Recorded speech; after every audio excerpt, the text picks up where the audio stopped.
Kita masuk di segmen ketiga, sebuah segmen yang cukup emosional ya buat para narasumber juga di sini. Tadi kita rehat sejenak juga, air mata tidak dibohongi ya. Bisa keluar ini membahas soal ini sangat eh, kalut begitu ya masing-masing. Tapi mudah-mudahan tetap fokus dengan kepakaran masing-masing. Kita akan lihat, ini adalah video yang penting untuk disimak.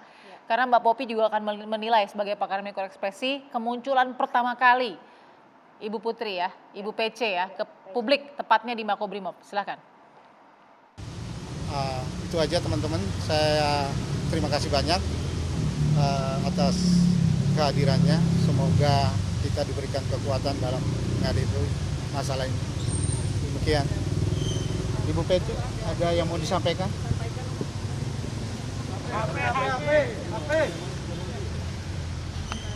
Saya Putri bersama anak-anak. Saya mempercayai dan tulus mencintai suami saya. Saya mohon doa agar kami sekeluarga dapat menjalani masa yang sulit ini.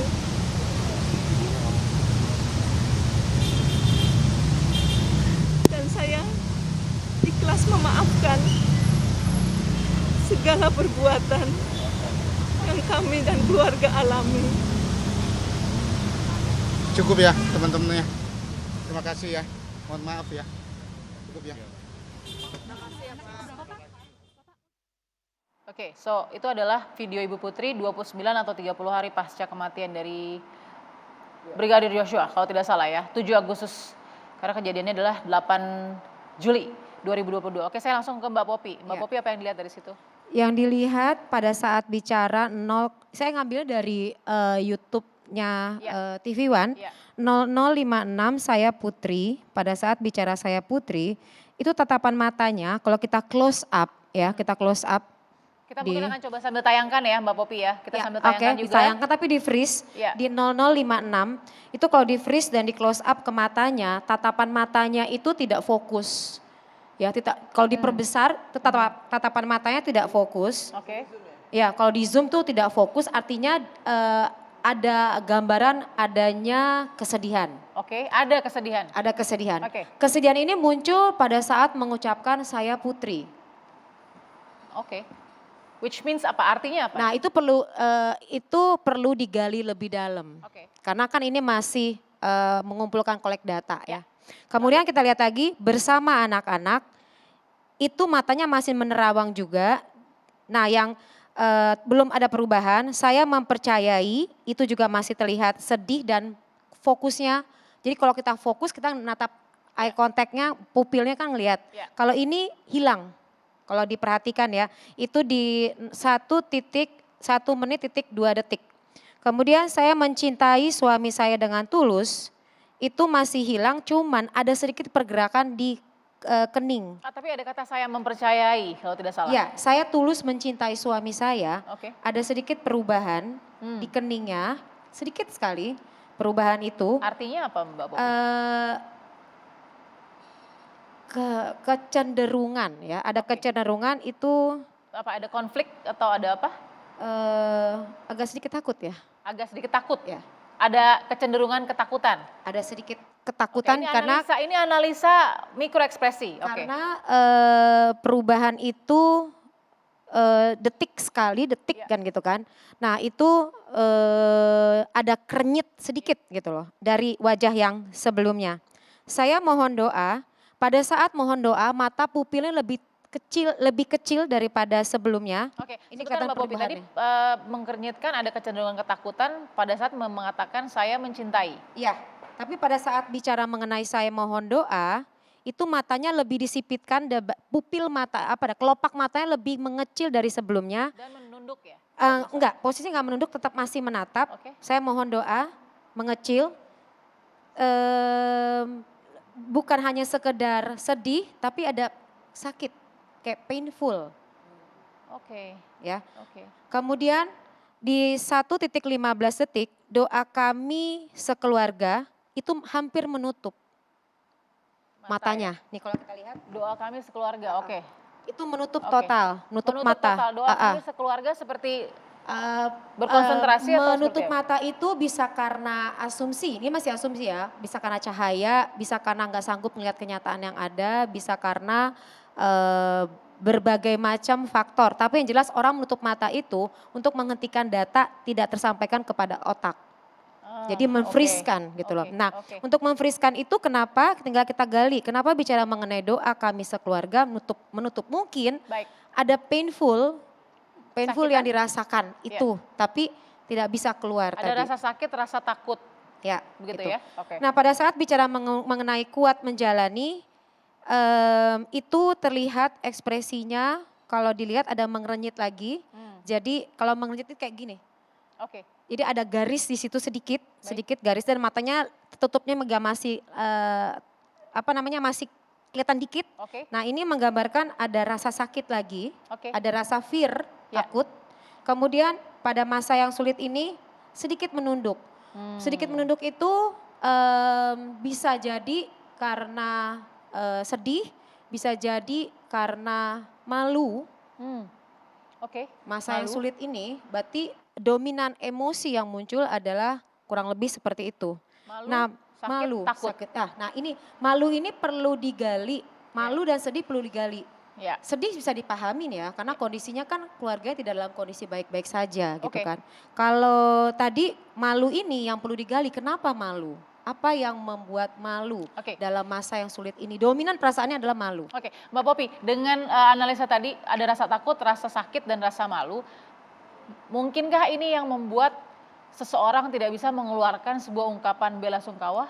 Karena tidak ada kata-kata keprihatinan atau bela sungkawa di situ? Atau ini saya hanya bertanya ya, Ya. Mbak Popi ya? Kalau saya kan tidak melaksanakan assessment, Ya. hanya melihat dari ekspresi kan. Memang sebenarnya perlu dapat gambarannya psikotes. Nah, biasanya saya sebagai psikolog tuh akan melakukan assessment Ya. untuk menggambarkan kepribadiannya kondisi saat ini. Cuman kan kemarin sudah dianalisa oleh LPSK Ya. bahwa tidak dapat dilanjutkan lagi assessmentnya. Nah, Berarti informasi belum yang ada saya hasil ya? tidak bisa, kalau tidak bisa dilanjutkan lagi artinya tidak bisa digali inquiry. Jadi pada saat kita sebagai psikolog akan nanya apa yang Anda rasakan, kalimat apa yang keluar, nah itu Ya. perlu digali. Tapi tidak bisa melanjutkan artinya stop. Kenapa stop? Ini yang perlu ditanyakan lagi sih. Biasanya penyebabnya apa? Biasanya kita nggak akan stop kalau psikolog. Stop itu atas kemauan siapa? Stop itu ya tadi, biasanya kalau saya misalnya interview orang, saya akan menggali, bertanya gitu Ya. kan. Kalau memang dia nggak sanggup, oke kita stop. Dia akan stop dulu. Ya. Tapi kita akan bertanya lagi, lanjut Jadi lagi. tidak berhenti di tengah Tidak harusnya? berhenti. Biasanya kalau saya psikotes atau saya konseling orang, ada teknik-teknik khusus yang bisa kita lakukan untuk orang mau cerita. Oke, kalau diulang lagi dari nol apakah mengubah asesmen dari awal? Assessment itu Karena kan berubah tuh kondisi kejiwaannya saat itu. enggak, bisa berubah kalau dia lebih baik. Karena hasil assessment itu dipengaruhi oleh perasaan. Oke. Nah, baik. perasaan ini tadi kan terlihatnya ekspresinya ya tadi ya, ada sedih gitu loh, ada hal-hal seperti itu, malu. Sedih, takut. Malunya ini perlu digali karena ada kaitan sama keluarga. Malu, oke. Malu, sedih, Pada takut. masa ini, berarti pada masa ini yang dirasakan oleh beliau dominannya kecenderungan. Itu ada rasa sedih dan malu. Oke, kita lihat juga gestur Verdi Sambo pada saat ketibanya dia di Barreskrim, kalau tidak salah. Ya. Demikian juga saya menyampaikan bela sungkawa atas meninggalnya Brigadir Joshua. Semoga keluarga diberikan kekuatan. Namun semua itu terlepas dari apa yang telah dilakukan saudara Yosua kepada istri dan keluarga saya. Selanjutnya saya harapkan kepada seluruh pihak-pihak dan masyarakat untuk bersabar, tidak memberikan asumsi persepsi yang menyebabkan simpang siurnya peristiwa di rumah dinas saya. Saya mohon doa agar istri saya segera pulih dari trauma dan anak-anak saya juga bisa melewati kondisi ini. Sekian dan terima kasih. Oke, tidak perlu dianalisa per kata dan per kalimat Mbak Popi, tapi what vibes atau nuance atau itu panjang sekali, tapi apa yang didapat sih impresi dari penjelasan Verdi Sambo? Ini memang dadakan gini kalau analisanya, Ya. karena saya belum siapin. Memang Tapi kalau silakan Mbak Popi expert dalam hal ini, jadi pasti bisa. Oh my Silakan God. Mbak Popi. Ini tantangan banget ya, detik sekali. Oke. Tapi yang jelas saya tidak bisa mengingat, merecall ke micro expression itu harus ada tools untuk bisa merekam gitu loh. Dan bisa jadi salah asumsi nantinya. Makanya saya ngelihatnya dari intonasi suara aja. Kalau intonasi suaranya itu keras, itu menandakan kalau penegasannya sama intonasi keras itu ingin penguatan serta ada kemarahan. Ya, kalau biasanya orang meninggi itu ada kemarahan. Ya. Pada saat itu mungkin kemarahannya bisa berbagai macam latar belakang. Itu masih asumsi. Kemudian pada saat menyatakan penekanan, jadi kalimat itu kayak di bold itu pada saat keluarga saya, istri saya, itu penguatan. Ada konektivitas kejadian ini dengan istri. Oke. Nah Oke. itu, jadi itu perlu digali lebih dalam lagi. Ada apa istri dikaitkan sama hal ini. Oke. Tadi juga ibu ada apa dengan rasa malu dan Takut, sakit. Ya. Baik, terima kasih Mbak Popi. Pasti tidak mudah, tapi ini penting ya untuk dimengerti oleh pemirsa juga bahwa ekspresi bisa dibaca begitu ya. Meskipun tidak 100% keakurasian, tapi bisa kecenderungan terlihat di situ, tendensi terlihat di situ. Oke, terlepas dari itu semua, ada satu hal yang sangat konsisten dijelaskan oleh Verdi Sambo, yaitu dugaan pelecehan seksual yang dialami oleh istrinya.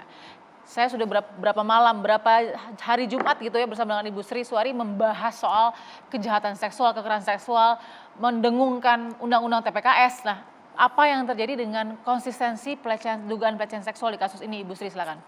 Kalau ditanyakan apa yang terjadi, yang paling tahu adalah beliau. Beliau adalah? Siapapun yang memberikan keterangan itu. Oke. Tetapi yang kita perlu tahu bahwa ketika tersangka atau terduga memberikan keterangan itu, kita tidak usah terlalu terlibat di dalamnya. Karena apa? Posisi keterangan tersangka atau nanti terdakwa akan bisa jadi berubah ketika di pengadilan. Itu yang pertama. Yang kedua, nilai kepercayaannya itu ada di urutan yang paling terakhir. Oke. Ya, artinya apa? Kita nggak usah pusing. Ya.